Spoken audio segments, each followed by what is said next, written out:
ఆంధ్రప్రదేశ్ రాష్ట్రంలో ఒక నెల రోజులు ముందుగానే శాసనసభకు లోక్సభకు ఎన్నికలు జరిగే అవకాశం కనపడుతోంది.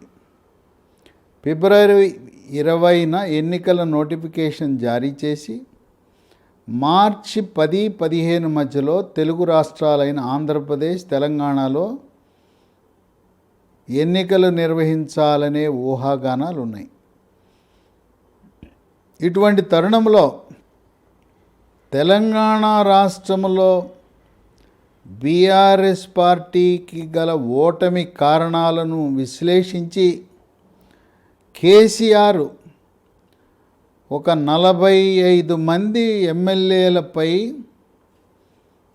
వాళ్ళు గెలవరు, వాళ్ళు అవినీతి పరులు, ప్రజలు వాళ్ళని ఆదరించరని తెలిసి కూడా వీళ్లకు సీట్లు ఇవ్వకపోతే భారతీయ జనతా పార్టీలో చేరతారేమో అనే భయంతో అవినీతి ఎమ్మెల్యేలను, ప్రజల్లో మంచి పేరు లేని ఎమ్మెల్యేలను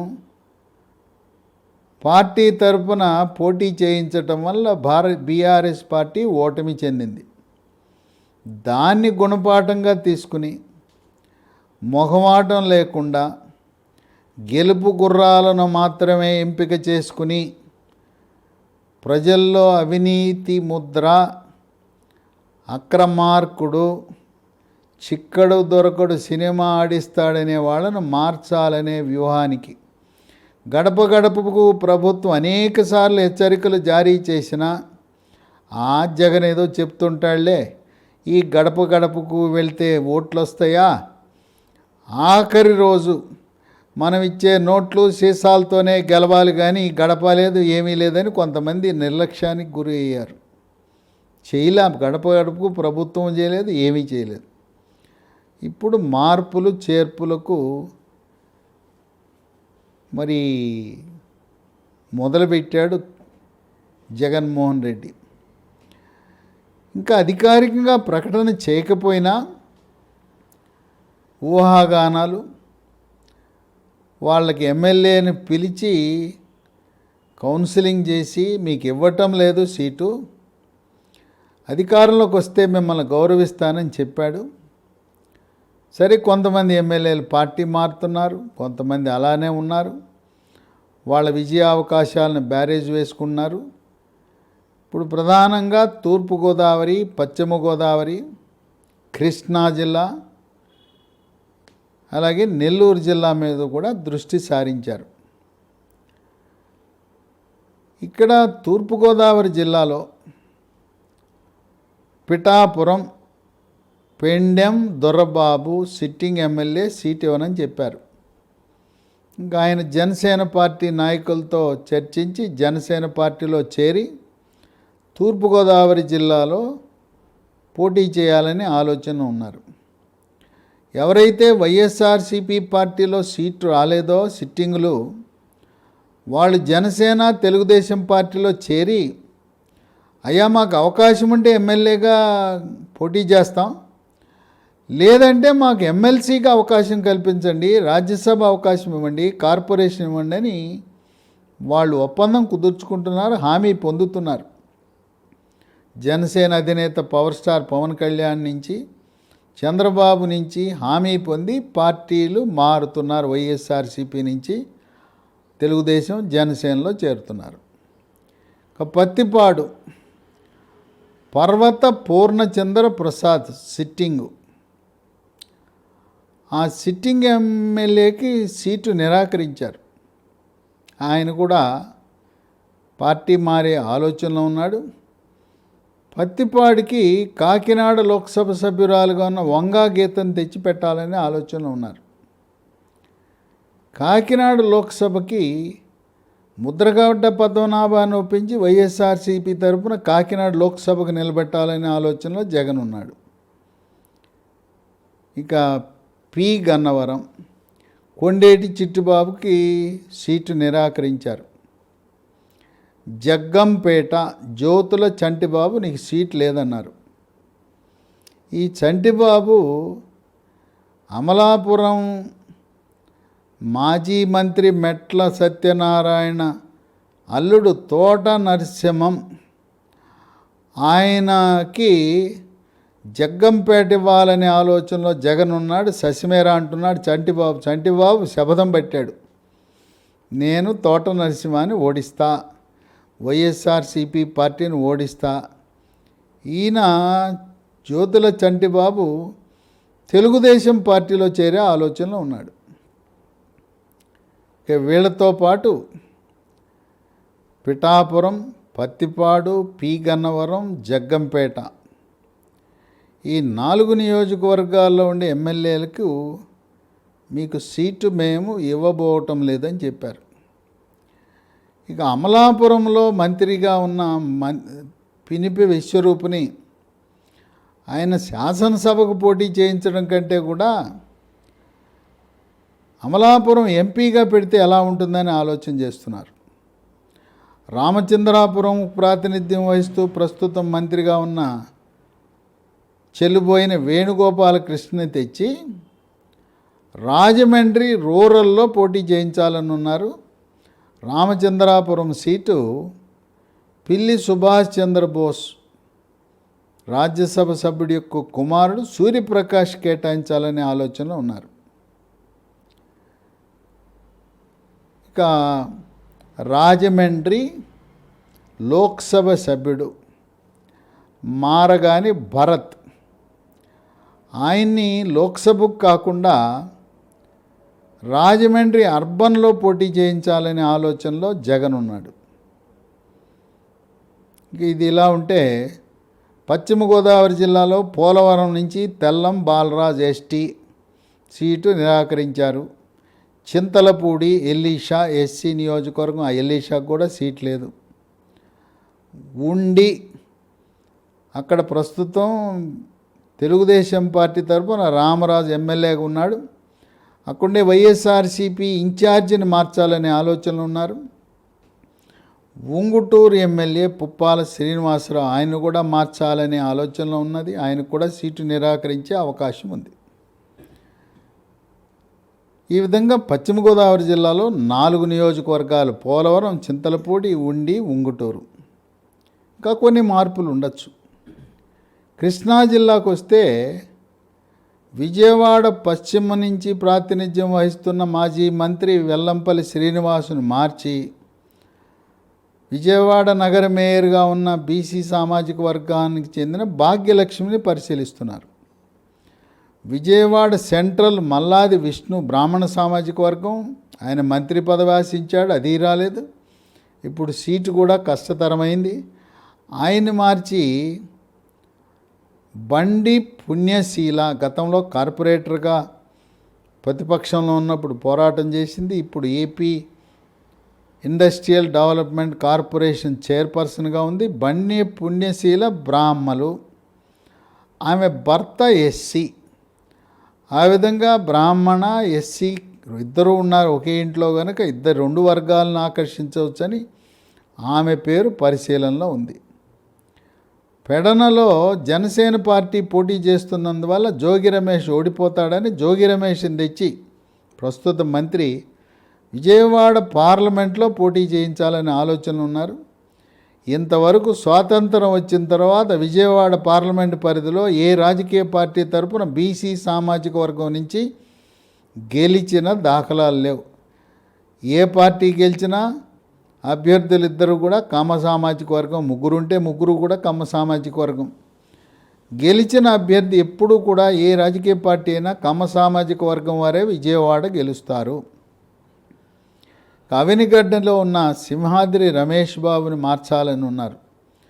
అవినిగడ్డలో జనసేన పార్టీ పోటీ చేస్తే అక్కడ అవినిగడ్డ అధిక శాతం కాపు సామాజిక వర్గం వారు ఉన్నారు కనుక సింహాద్రి రమేష్ బాబుకి సీటు తిరస్కరించినట్టే.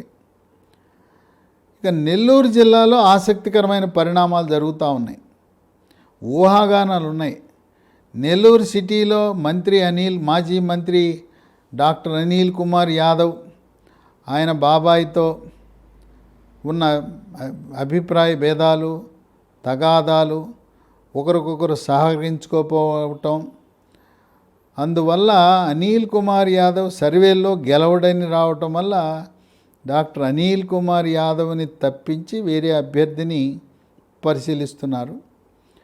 అలాగే కందుకూరు నుంచి మాజీ మంత్రి మహిదర్ రెడ్డి,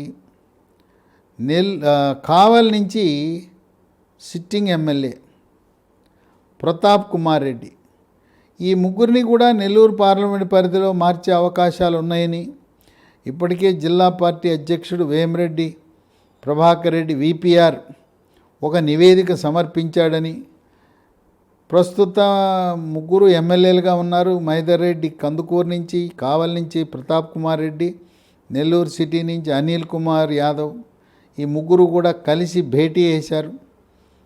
వాళ్ళు చర్చించుకుంటున్నారు దీన్ని ఈ ఉపద్రవం నుంచి ఎలా బయటపడటమని. ఇంకా అది చర్చల స్థాయిలోనే ఉంది. ఏది ఏమైనా ఆంధ్రప్రదేశ్ రాష్ట్రంలో వైఎస్ఆర్సిపి పార్టీ తరపున ఎమ్మెల్యేలు కానీ ఇన్ఛార్జీలు కానీ ఒక 60 మందికి సీట్లు లభించే అవకాశం లేదు.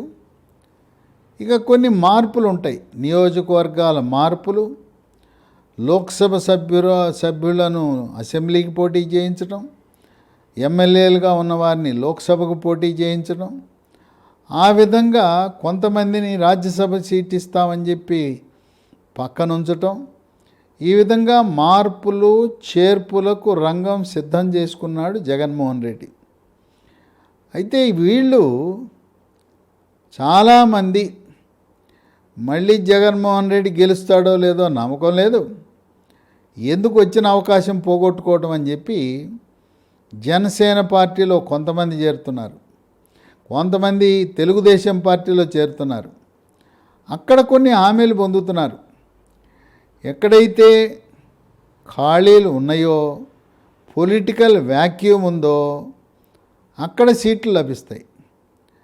లేని పక్షాన వైఎస్ఆర్సిపి పార్టీ నుంచి జనసేన తెలుగుదేశం పార్టీలో చేరిన వారికి వివిధ పదవుల హామీ లభిస్తూ ఉంది. ఎమ్మెల్సీ, రాజ్యసభ, కొంతమందిని బలమైన నాయకులను ఎమ్మెల్సీగా తీసుకుని మంత్రి పదవి కూడా ఇచ్చే అవకాశం ఉంది.